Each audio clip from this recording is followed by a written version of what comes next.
Eh ben, on en a goûté des vins cette année, hein.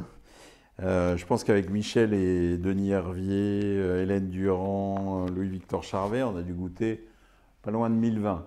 Et beaucoup, on les a goûtés à Bordeaux, mais tous, presque tous, mais surtout, on les a goûtés plusieurs fois. Donc, nos conseils, voilà, reposent sur ce regard assez large. Et maintenant, on va parler aujourd'hui des très grands vins. Ces très grands vins, on les appelle la Ligue des Champions. Alors évidemment, la Ligue des Champions, sans doute, on pourrait mettre la musique qui va avec, c'est du luxe, du talent, des grands terroirs, et puis un savoir-faire exquis et des prix assez costauds. Mais ces prix, ils sont autour de 100 euros pour la sélection que je vous propose, parfois un peu plus, parfois un peu moins. Ils sont tous en baisse par rapport à 2018. Entre 25 et 30% de baisse par rapport à 2018.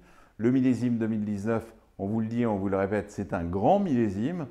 Donc c'est quand même des vraies affaires et je pense que c'est des vins qui gagneront en valeur dans les années qui viennent. Pour certains, énormément. Je ne suis pas en train de vous dire de faire de la spéculation, mais c'est sûr que c'est des vins qui seront magnifiques dans votre cave et que vous pourrez regarder pendant longtemps et apprécier encore plus longtemps.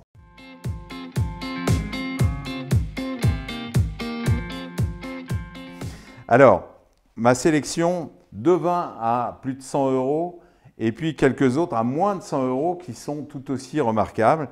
Ces deux vins à plus de 100 euros, c'est d'abord un Pomerol, c'est Château La Conseillante. Ça fait très plaisir de voir ce château à son plus haut niveau parce que c'est un cru magnifiquement situé dans ce qu'on appelle le triangle d'or de Pomerol. Ses voisins, c'est Vieux Château Certan, c'est Pétrus, c'est Cheval Blanc, c'est l'Évangile. C'est magnifiquement situé, ça appartient à une vieille famille bordelaise, les Nicolas. Et depuis que Marielle Cazot est devenue directrice du cru il y a quelques années, le cru qui était déjà remarquable a encore gagné en précision, a gardé la même finesse, mais peut-être avec un peu plus de volume de bouche et un peu plus de profondeur.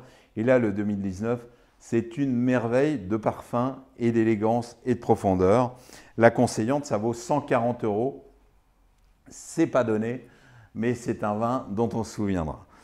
Un autre Pauillac, pas un autre Pauillac, un Pauillac magnifique, un grand classique de Pauillac, qui reste entre guillemets accessible dans la catégorie des très grands, c'est Pichon Baron, Pichon Longueville Baron.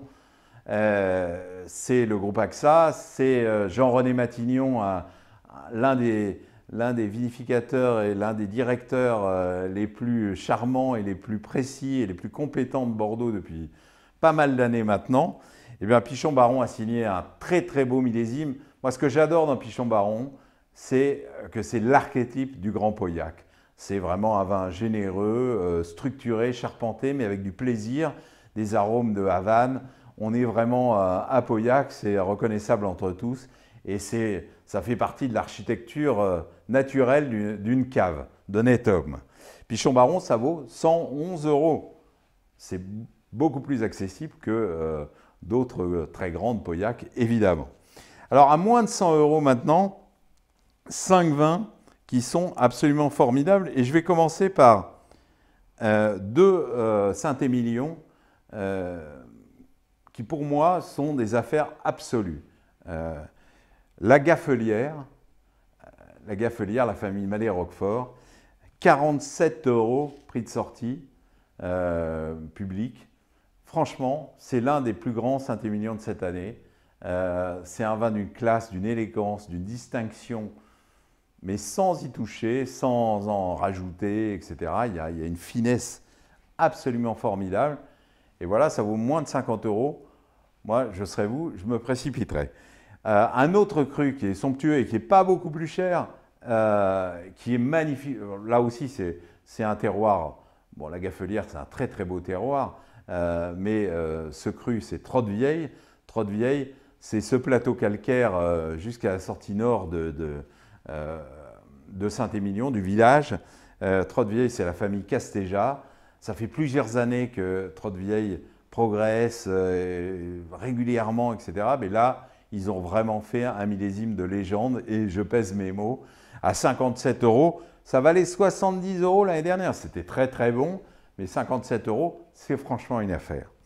Et puis maintenant, un vin de Pessac, hein, c'est un Pessac-Léognan, mais c'est un vin de l'agglomération bordelaise. Il est même dans la ville de Bordeaux, si je ne me trompe, c'est les Carmes-Aubryon. Les Carmes-Aubryon, vous savez, c'est ces tout petits crus qui avaient été donnés aux sœurs carmélites il y a quelques siècles par les propriétaires de Aubryon, qui est resté un cru à part et qui a été repris par la famille Pichet il y a quelques années, qui est aujourd'hui dirigé par un vinificateur et un directeur extrêmement doué qui s'appelle Guillaume Poutier. Les Carmes-Aubryon à 75 €, c'est un vin d'une classe folle, d'une fraîcheur. On a beaucoup parlé de fraîcheur dans ce millésime, mais il y a un côté frais, presque salin, dont on se souvient longtemps après l'avoir goûté. Moi, ça fait quelques jours maintenant, et même quelques semaines que j'ai goûté. Non, il y a une semaine. C'est franchement un vin dont j'ai encore la mémoire dans la tête. Et puis, deux très beaux classiques, mais qui restent accessibles.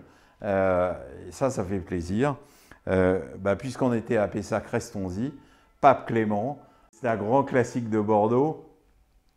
C'est évidemment le vin phare de la galaxie de Bernard Magret. C'est un vin qui est d'une régularité absolument sans faille. Mais contrairement à ce qu'on imagine parfois quand on ne le goûte pas chaque année, c'est un vin qui a énormément gagné en précision, en finesse d'expression, en élégance. Et c'est vraiment une très très belle expression de son cru, des crus de Pessac. Parce que là, c'est l'archétype du cru de Pessac. Et un autre grand classique, on appelait ça le Versailles du Médoc, c'est Bechevel, Château Bechevel, qui appartient aujourd'hui à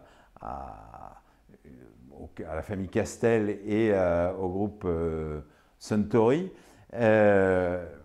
C'est là aussi un cru qui est d'une régularité sans faille depuis plusieurs années. C'est évidemment la finesse. Alors on dit toujours la finesse et on imagine que ça risque d'être un peu maigre. Ben non, oubliez ça, Bechevel, c'est fin et plein et complet et élégant. Et ça vaut 62 € la bouteille. Franchement, ça reste un prix ultra compétitif dans ce très haut niveau qui pour nous mérite de disputer la Ligue des Champions.